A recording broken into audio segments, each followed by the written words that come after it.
Bem-vindo, alunos e curiosos de plantão. Meu nome é Tarek e hoje teremos um vídeo de curiosidades. Então, antes de qualquer coisa, se inscreve e ativa o sininho para que todo domingo tenha uma nova aula de curiosidades bem interessante para vocês.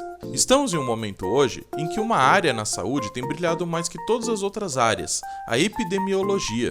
Mas não é a primeira vez que o Brasil enfrenta um apocalipse de doenças. Na verdade, ele já teve numa situação bem pior do que a de hoje no final do século XIX e início do século XX. Nessa época da história, tivemos de tudo aqui no Brasil.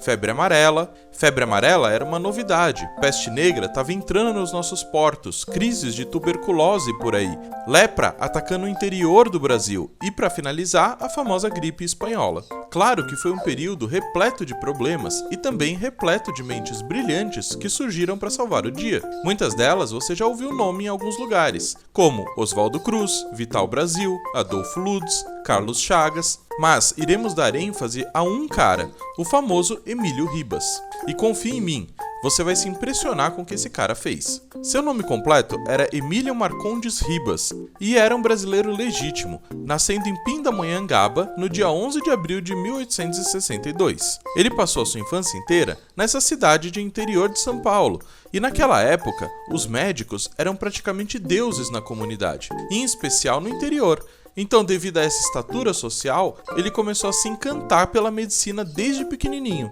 Em 1887, ele se formou na Universidade Federal do Rio de Janeiro, como um dos primeiros da turma. Ah, e só para lembrar, naquela época o Rio de Janeiro era a capital federal do Brasil. Na sua tese de conclusão de curso, ele abordou a morte aparente de recém-nascidos. Depois dele se formar, ele voltou para a cidade natal e se casou com a Maria Carolina Bulcão Ribas. Nos anos seguintes, ele trabalhou como médico em Santa Rita do Passa Quatro, em Tatuí e algumas outras cidades do interior. E durante algum tempo, isso lhe rendeu notoriedade na comunidade. Então, em 11 de setembro de 1895, ele foi escolhido pelo governo do estado para ser inspetor sanitário. E o seu principal desafio naquela época era lidar com uma endemia de febre amarela em algumas cidades do interior de São Paulo. Durante esse período, ele fez alguns estudos sobre a febre amarela, uma doença que ainda ninguém havia entendido como funcionava direito. Era uma novidade aqui no Brasil. Então ele começou a conversar com outro médico chamado Adolfo Lutz, que era diretor do Instituto Bacteriológico de São Paulo. E junto eles começaram a formular uma possibilidade de como a doença funcionava. Para testar as suas teorias sobre as doenças, ele começou a utilizar métodos de combate para o que ele achava que poderia ser a causa da febre amarela, um mosquito. Então, ele elaborou uma série de medidas preventivas para diminuir a quantidade desse animal no ambiente. E o resultado foi expressivo.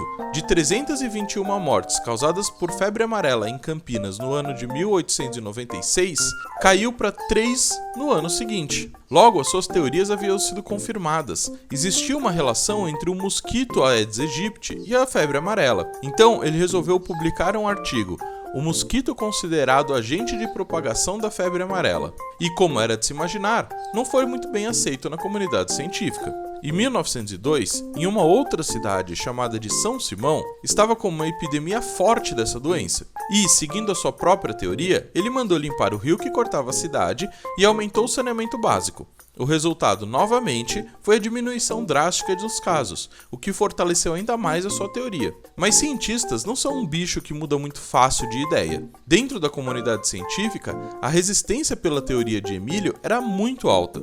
A ideia de que a febre amarela passava de pessoa para pessoa era ainda algo muito mais forte. Então, em 1903, ele resolveu fazer algo impensável para resolver esse problema. Junto com Adolf Lutz e mais 2 voluntários, ele resolveu colocar sua teoria à prova.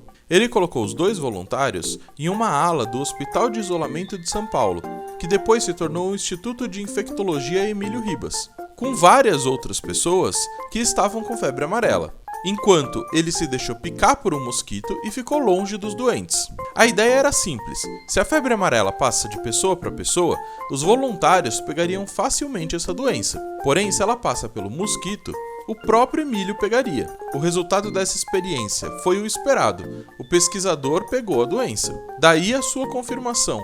A doença realmente vinha por um mosquito. A partir daí, os governantes e a comunidade científica deram mais credibilidade para o Emílio Ribas. e desenvolveram uma série de propostas para exterminar os mosquitos através do saneamento básico, a fim de combater o vetor. E o resultado disso foi quase o extermínio dessa doença no estado de São Paulo. Uma curiosidade, passando um pouquinho para o final da vida do Emílio Ribas, é que em uma das suas últimas palestras de vida, ele declarou: "Não é fora de propósito supor que amanhã os seus filhos ainda tenham de combater esse terrível pernilongo", fazendo uma menção que a doença seria algo constante aqui no Brasil. Nós não iríamos nos livrar dela assim, e sim controlar ela o máximo possível. Curiosamente, é isso que fazemos até hoje. Voltando um pouco no tempo, ainda em 1899, um surto de peste negra ou peste bubônica atacou as pessoas que trabalhavam no Porto de Santos, e Emílio foi chamado para ajudar nesse problema. Como ele já havia visto essa doença em outros países e já havia conversado com outro pesquisador chamado Oswaldo Cruz sobre o assunto, a solução era modificar os hábitos e higienes do local. O resultado, novamente, foi muito satisfatório e rendeu a Emílio a notoriedade sobre o assunto. Junto com isso, alguns pacientes resolveram se tratar com o próprio médico. Um desses pacientes era o famoso Vital Brasil, que foi tratado por Emílio, e daí surgiu uma amizade super rica e duradoura. Devido à sua atividade, Emílio tinha muitos problemas com importação de medicamentos para o Brasil. Na época, era muito difícil ser transportado, em especial soros antiofídicos, aquele soro que a gente usa para combater veneno de serpente. Eles eram demasiadamente caros e demoravam muito para chegar, além da sua proveniência ser um pouco duvidosa. Isso deu a ele a ideia de fazer esse mesmo medicamento, só que aqui no Brasil, para baratear os custos. Então, ele chegou para o seu parça Vital Brasil com a ideia de fazer aqui no Brasil esse tipo de soro. O Vital resolveu comprar uma fazenda na capital de São Paulo e começar a produzir esse soro em solo brasileiro. Aí surgia a famosa Fazenda Butantan, que iria se tornar no futuro o famoso Instituto Butantan, que não só se restringiu a produzir soro de serpente, mas também a produzir soros antipestosos, aqueles que combatem a peste bubônica, e posteriormente também atuou na área dos estudos de artrópodes e répteis, na produção de vacina e de outros soros, além de pesquisas na área de imunologia, sendo um dos centros de pesquisa mais importantes no Brasil atualmente. Além de todas essas contribuições sem comparações sobre a febre amarela e a peste bubônica, como pesquisador e sanitarista, Emílio Ribas também atuou no combate à tuberculose, tratamentos contra a lepra e prevenção do tifo durante a sua carreira, sempre almejando a melhor qualidade de vida para a população brasileira. Ele faleceu em 1925, com 63 anos de idade. Porém, além de diversas homenagens à sua atuação pelo Brasil, como hospitais ou alas hospitalares no seu nome, ele é considerado o patrono e precursor do sanitarismo no nosso país. Viu como esse é um cara super interessante de se estudar? Viu como nós também temos heróis brasileiros? E eu nem falei de todos eles, só falei apenas de um deles. Eu espero que vocês tenham gostado. Não se esqueçam de ver outros vídeos de curiosidade aqui no canal. E lembrem-se que toda quarta-feira temos uma videoaula de biologia e todo domingo um vídeo de curiosidades. Então ativa o sininho para receber as notificações e muito obrigado!